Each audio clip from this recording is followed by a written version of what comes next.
La voie royale, chapitre 5. Des lézards dans le palais. Tout ce qui est mal diagnostiqué sera mal traité. Quel est votre nom?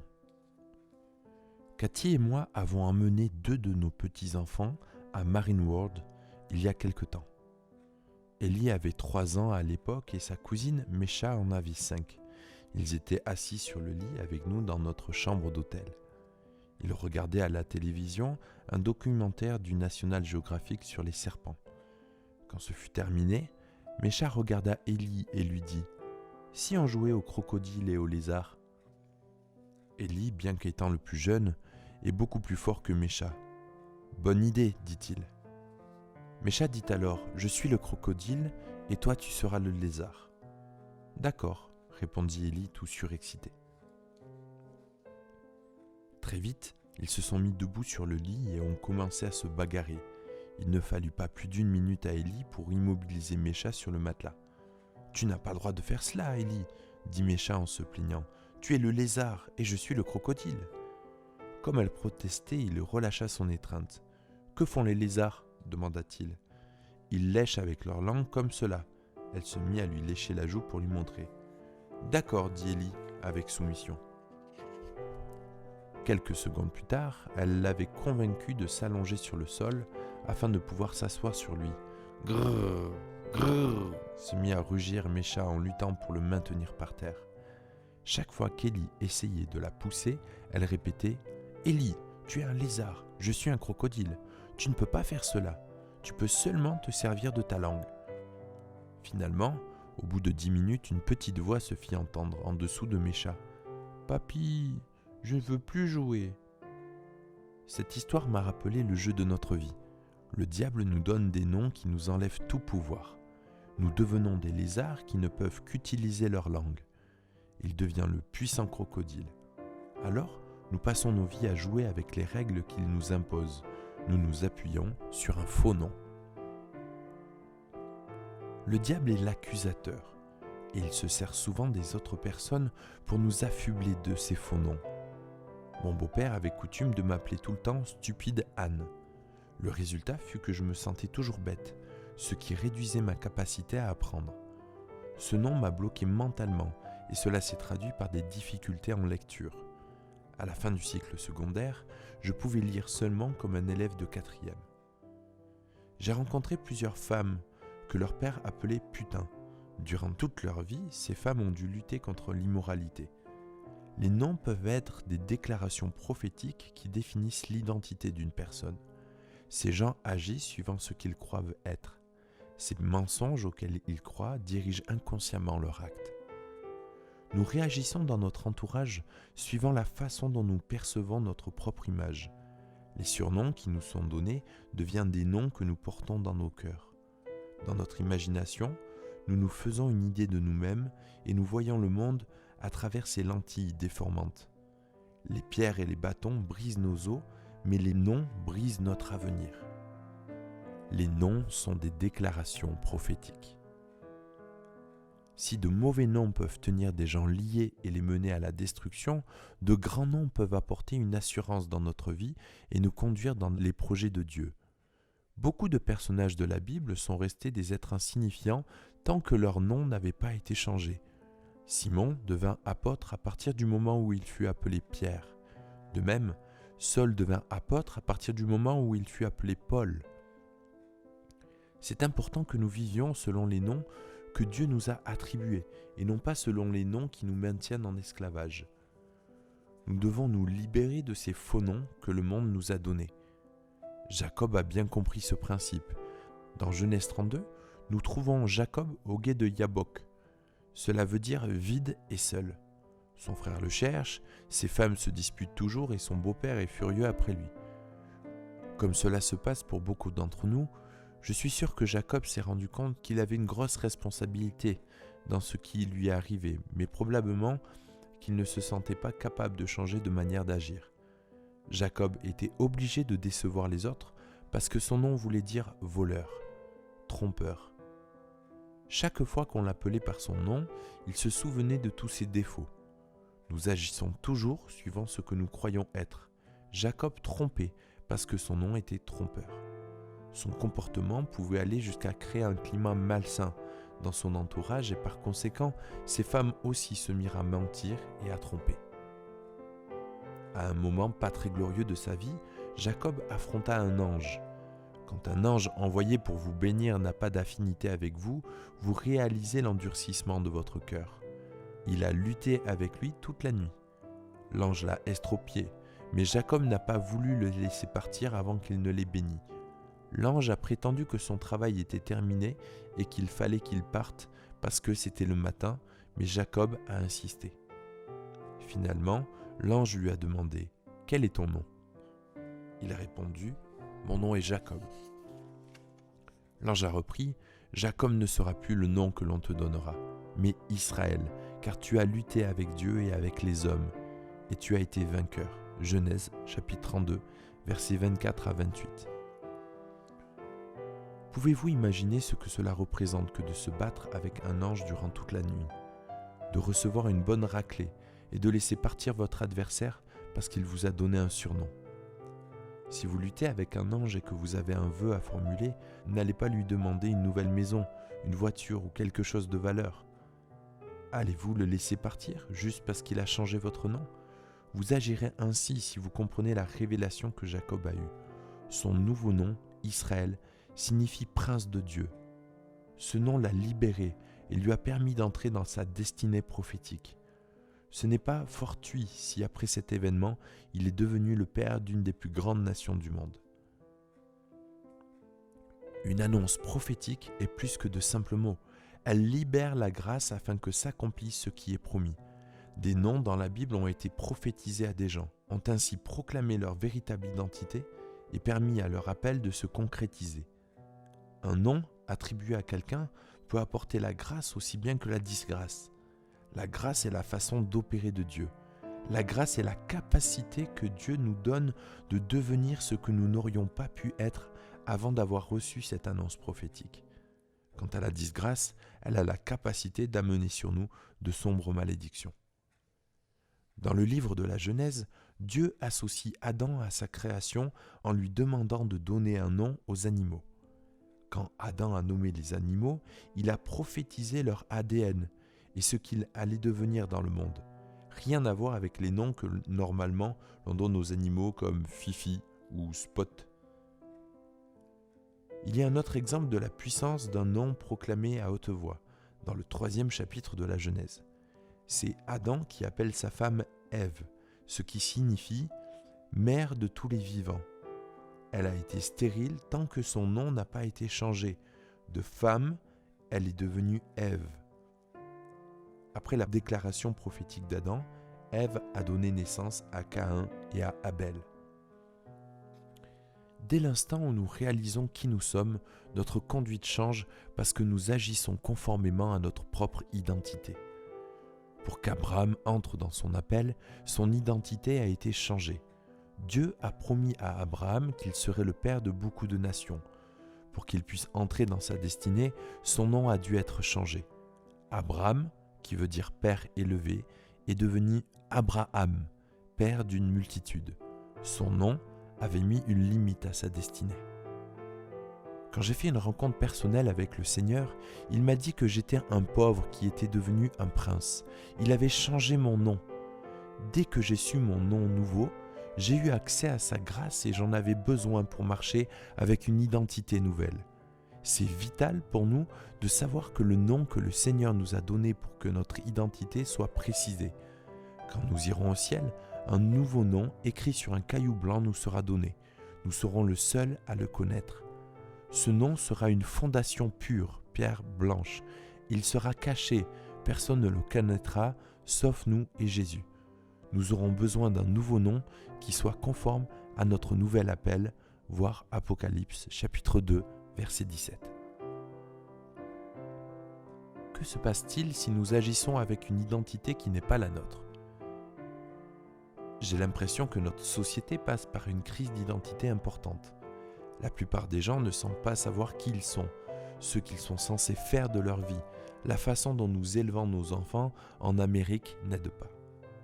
Quand un enfant apprend à parler, il demande des centaines de fois par jour « C'est quoi ça ?» Puis après vient le célèbre « Pourquoi ?» Cathy et moi avons 7 petits-enfants, au-dessous de l'âge de 7 ans. Voici un exemple de conversation que je peux avoir avec mes petits-enfants. « Papy, qu'est-ce que c'est ?»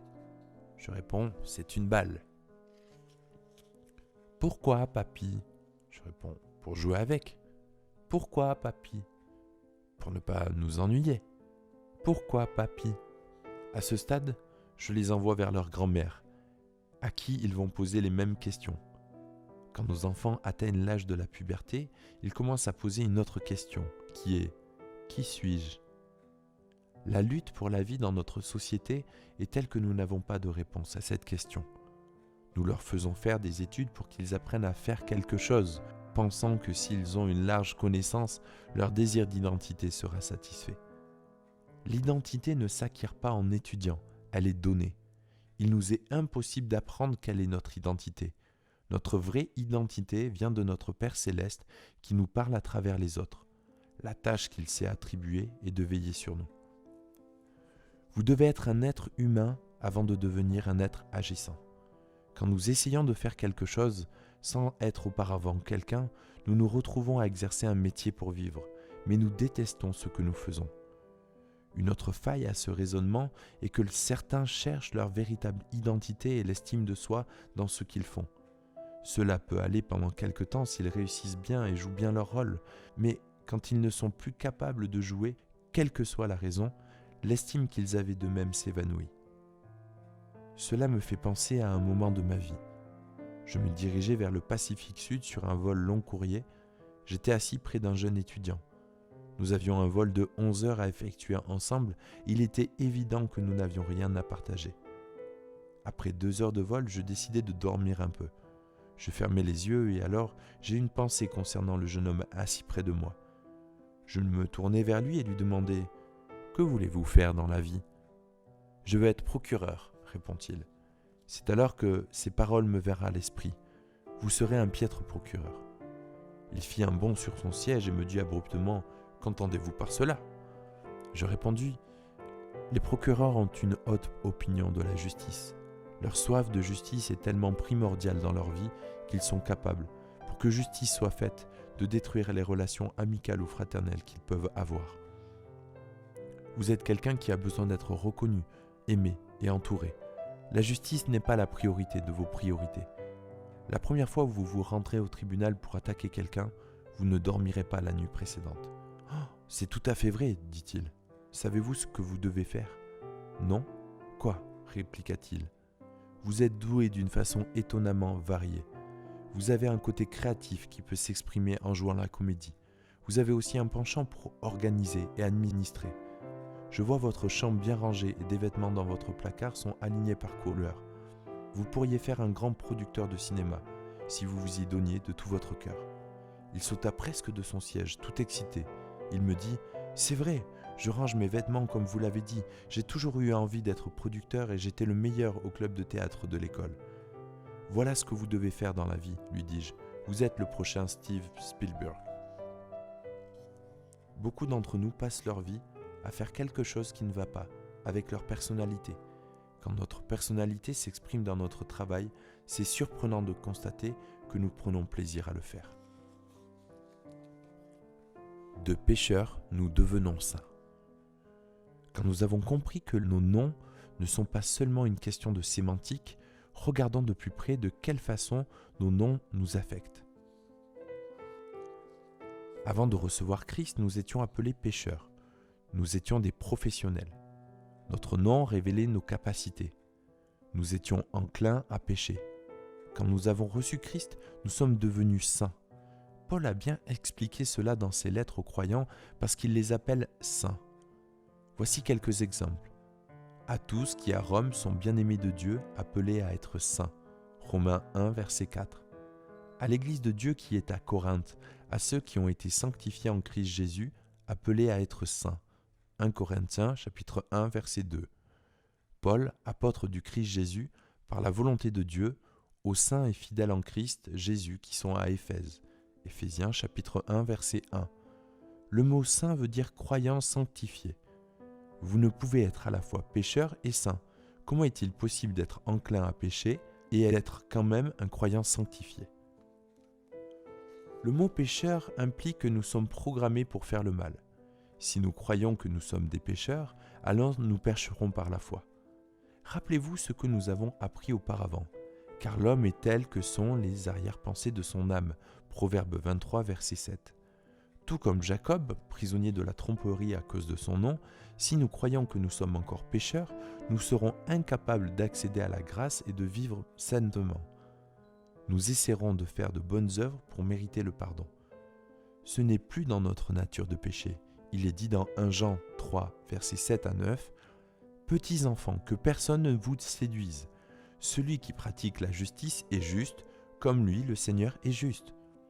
Celui qui commet le péché est du diable, car le diable pêche dès le commencement. Le Fils de Dieu est apparu afin de détruire les œuvres du diable. Quiconque est né de Dieu ne commet pas le péché, parce que la semence de Dieu demeure en lui. Il ne peut pécher, puisqu'il est né de Dieu. » Nous sommes chrétiens, ce n'est plus dans notre nature de faire le mal. Notre nature profonde a été changée. Maintenant, nous sommes des saints. La droiture devint partie prenante de notre nouvelle nature. Notre vieil homme est enterré. Il nous faut arrêter de rendre visite à notre tombe et nous adresser à ce qui est mort. Notre vieil homme, dans l'Ancien Testament, on jugeait et on exécutait ceux qui parlaient aux morts. Cette pratique s'appelait la nécromancie. Nous sommes une nouvelle création.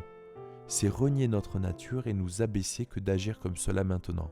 Nous sommes les princes et les princesses du roi. Le pouvoir de la croix n'a pas seulement réglé le pardon de nos péchés, mais il a changé notre nature profonde. Certaines personnes ont réservé les effets de l'expérience de la nouvelle naissance seulement à notre esprit. Ce n'est pas juste. Le salut a changé notre être tout entier. Pierre a dit que nous étions participants de la nature divine, de Pierre chapitre 1 verset 4. Réfléchissez un peu, votre nature même est divine. Paul a dit que nous étions de nouvelles créatures en Christ, 2 Corinthiens 5 verset 17. Il n'a pas dit que nous étions de nouveaux esprits, il a dit de nouvelles créatures. Si nous croyons que nous sommes encore pécheurs, nous atténuons le pouvoir du sang de Jésus. Et alors, comme Jacob, nous passons notre temps à essayer d'être bons. Un cœur nouveau et un esprit nouveau. La grande vérité est que nous sommes bons parce que nous avons reçu un nouveau cœur et un nouvel esprit. Voir Ézéchiel chapitre 36 verset 26, 1 Corinthiens 2 verset 16. C'est exact, nous avons eu une greffe du cerveau. En réalité, nous pensons comme Dieu. J'ai entendu bien des fois ces versets cités inexactement. Ce que l'œil n'a pas vu, ce que l'oreille n'a pas entendu, et ce qui n'est pas monté au cœur de l'homme, tout ce que Dieu a préparé pour ceux qui l'aiment. À nous, Dieu nous l'a révélé par l'Esprit, car l'Esprit sonde tout, même les profondeurs de Dieu. Qui donc parmi les hommes sait ce qui concerne l'homme si ce n'est l'Esprit de l'homme qui est en lui? De même, personne ne connaît ce qui concerne Dieu si ce n'est l'Esprit de Dieu. Or, nous n'avons pas reçu l'Esprit du monde, mais l'Esprit qui vient de Dieu, afin de savoir ce que Dieu nous a donné par grâce. Et nous en parlons non avec des discours qu'enseigne la sagesse humaine, mais avec ceux qu'enseigne l'Esprit, en expliquant les réalités spirituelles à des hommes spirituels. Mais l'homme naturel ne reçoit pas les choses de l'Esprit de Dieu, car elles sont une folie pour lui. Il ne peut les connaître parce que c'est spirituellement qu'on en juge. L'homme spirituel, au contraire, juge de tout, et il n'est lui-même jugé par personne. En effet, qui a connu la pensée du Seigneur pour l'instruire? Or, nous avons la pensée de Christ, 1 Corinthiens chapitre 2, versets 9 à 16. Avez-vous remarqué qu'une partie du texte cité ci-dessus est un verset de l'Ancien Testament? Paul ne dit pas que nous ne savons pas ce que Dieu a préparé pour nous, il dit qu'ils, c'est-à-dire les croyants de l'Ancien Testament, ils ne savaient pas ce que Dieu avait préparé pour eux parce qu'ils n'étaient pas nés de nouveau. Mais nous avons l'Esprit de Christ parce que nous sommes nés de son Esprit. Nous pensons comme Dieu. Nous sommes toujours libres et nous pouvons choisir de pécher. Toutefois, comme nous sommes saints, ce n'est plus aussi facile. La rivière de Dieu qui coule en nous nous conduit vers le trône. Si nous ne pataugeons pas, nous finirons par arriver à la maison de Dieu. Nous sommes enclins à la droiture. C'est pourquoi Paul dit dans Galates chapitre 2 verset 20 « Ce n'est plus moi qui vis, c'est Christ qui vit en moi ». On essaie de faire les bonnes choses, mais beaucoup de gens ont mal compris le 7e chapitre du livre des Romains. Paul parle de son combat lorsqu'il essaie de faire le bien et qu'il fait le mal. Si nous lisons ces versets à la lumière de ce qui est écrit avant et après, nous découvrons que c'est impossible pour Paul qu'il soit question de sa vie de racheté. L'épître aux Romains tout entière fait un parallèle entre vivre sous la loi et vivre en Christ. Dans le 6e chapitre de l'épître aux Romains, Paul nous enseigne que lors de notre baptême, nous mourons en Christ et quand nous sortons de l'eau, nous ressuscitons avec lui en conformité avec sa résurrection. Le baptême n'est pas un acte symbolique, c'est un acte prophétique. L'acte prophétique, comme les paroles prophétiques, libère la puissance de Dieu qui amène le changement dans nos vies. Dans le cas du baptême, le fait d'être immergé montre que nous sommes morts avec Christ. Mais le fait de sortir de l'eau est aussi important, car il nous donne la possibilité de vivre en Christ. Voici ce qui est écrit. Nous avons donc été ensevelis avec lui dans la mort par le baptême, afin que, comme Christ est ressuscité d'entre les morts par la gloire du Père, de même nous aussi nous marchions en nouveauté de vie. En effet, si nous sommes devenus une même plante avec lui par la conformité à sa mort, nous le serons aussi par la conformité à sa résurrection. Nous savons que notre vieille nature a été crucifiée avec lui, afin que ce corps de péché soit réduit à l'impuissance et que nous ne soyons plus esclaves du péché. Car celui qui est mort est quitte du péché. Or, si nous sommes morts avec Christ, nous croyons que nous vivrons aussi avec lui. Sachant que Christ ressuscité d'entre les morts ne meurt plus, la mort ne domine plus sur lui, car il est mort, et c'est pour le péché qu'il est mort une fois pour toutes. Et maintenant qu'il vit pour Dieu. Ainsi vous-même, considérez-vous comme mort au péché et comme vivant pour Dieu en Christ Jésus. Romains, chapitre 6, versets 4 à 11. Il nous exhorte par conséquent à nous considérer morts au péché et vivants en Christ. Voyez les choses de cette façon. Nous entrons dans le baptistère avec une croix et nous ressortons avec une couronne. Le péché est en désaccord avec notre nouvelle nature. Le 7e chapitre commence par une comparaison avec une femme mariée à un homme. Voici ce que dit Paul.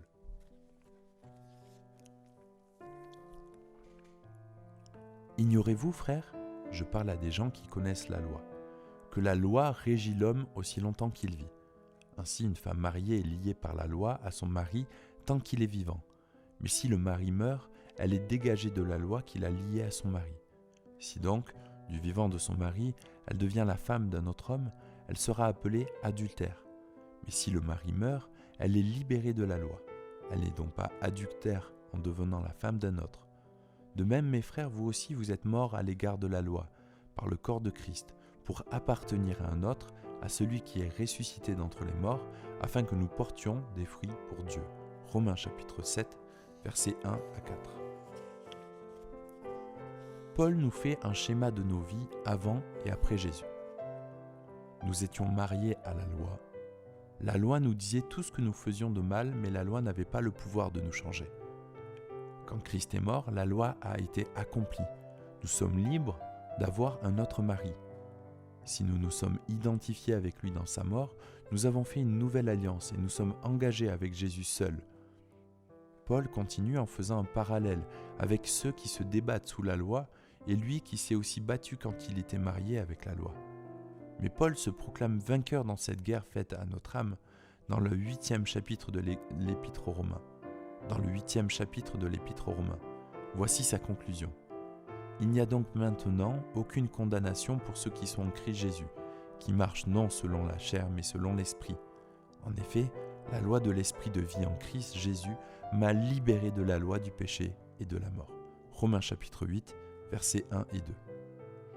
La foi est le catalyseur du royaume de l'Esprit. La droiture de Dieu rentre dans nos vies par la foi. Pour que nous croyions en quelque chose, nous devons savoir qu'il existe quelque chose en qui nous pouvons croire. L'esprit du monde, dans sa totalité, fonctionne par la foi. Ce n'est pas réservé au royaume de Dieu. Par exemple, la crainte est la preuve que nous avons foi dans le mauvais royaume. Quand nous croyons que quelque chose va tourner mal, nous avons cru l'ennemi. En agissant ainsi, nous avons donné du pouvoir à celui que Jésus a désarmé à la croix. Quand nous croyons en Dieu, nous donnons le pouvoir au Saint-Esprit et aux anges pour que sa volonté soit révélée. Après avoir reçu Jésus dans notre cœur, si l'on nous enseigne que nous sommes toujours pécheurs, nous aurons toujours des combats en essayant de faire ce qui est bien parce que nous aurons placé notre foi dans nos probabilités d'échec plutôt que de la placer dans l'œuvre de la croix. Nous pouvons passer le restant de notre vie à vivre sous la malédiction de notre ancien nom de pécheur. Ou nous pouvons, comme Israël, recevoir notre nouveau nom qui a le pouvoir de changer notre ADN. Nous sommes saints, des croyants sanctifiés et des chrétiens, ce qui veut dire des petits Christ.